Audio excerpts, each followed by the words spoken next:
எனக்கோ அம்மாதான் வாழ்க்கை.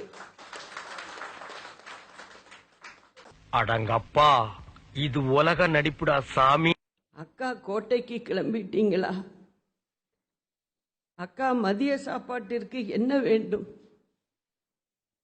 என அனுதினமும் அம்மாவை பற்றிய சிந்திப்புகளிலேயே என் வாழ்நாட்களை செலவழித்தவள் நான். இது நம்ம லிஸ்ட்லயே இல்லையே. அடேங்க. அவரை விட்டு நான் பிரிந்திருந்த நாட்கள் மிக மிக குறைவு. அதை நாட்கள் என்று சொல்வதை விட அவருடைய கம்பீர குரலை நான் கேட்காத நேரம் குறைவு என்றுதான் சொல்ல வேண்டும். இது என்ன பிரமாதம்? இது விட பெசலைட் ஒண்ணு இருக்கு. 75 நாட்கள் எவ்வளவோ போராட்டங்கள். நம் அம்மாவை மீட்டுவிட வேண்டும் என்கிற மருத்துவர்கள் போராட்டத்தோடு கோடான கோடி தொண்டர்களாகிய நமது ஆன்மீக வழிபாடுகளும் ஒன்று சேர அவை நம் அம்மாவை காப்பாற்றிவிடும் என்று நான் உறுதியாக நம்பினேன். தம்பி, ஒரு மனுஷன் போய் பேசலாம், ஆனா ஏக்கர் கணக்கில் எல்லாம் பேசக்கூடாது. எனக்கோ அனைத்தையும் இழந்துவிட்டு நிற்கிற நிற்கதி நிலை. ஒன்னே ஒண்ணு நீ செய்யலாம். சொல்லுங்கய்யா. இந்த நாட்டை விட்டே ஓடி போய். என்னங்கய்யா? அதான் நீ நாட்டுக்கு செய்யற நன்மை, நாட்டு மக்களுக்கு செய்யற நன்மை, நாட்டு ஜனங்களை பிடிச்சிருந்த தரித்திரமே ஓடி போச்சுன்னு நினைப்பாங்க.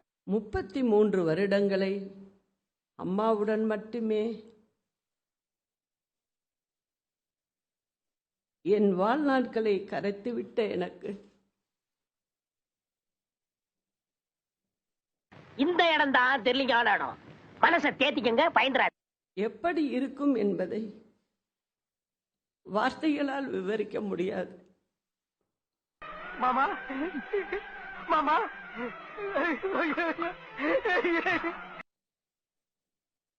அம்மாவின் அரசியல் ஆரம்ப காலம் முதல் இதய தெய்வம் அம்மா அவர்களோடு தொடர்ந்து பயணித்தேன்.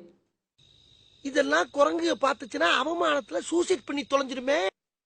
நெல் முனை அளவும் மாறாமல் இந்த இயக்கத்தின் பொதுச் செயலாளராக பணியாற்றுவேன் என்பதை மீண்டும் ஒரு முறை தெரிவித்துக் கொண்டு என்னுடைய பணிகள் எல்லாம் வெற்றி பெற உங்களின் ஒத்துழைப்பும் இறைவனின் ஆசீர்வாதத்தையும் வேண்டுகிறேன். இந்த மாதிரி ஒருத்தர் இருக்கிறது சரி, ஊருக்குள்ள 10 முகமூடு கொள்ளக்காரர் இருக்கிறது சரி.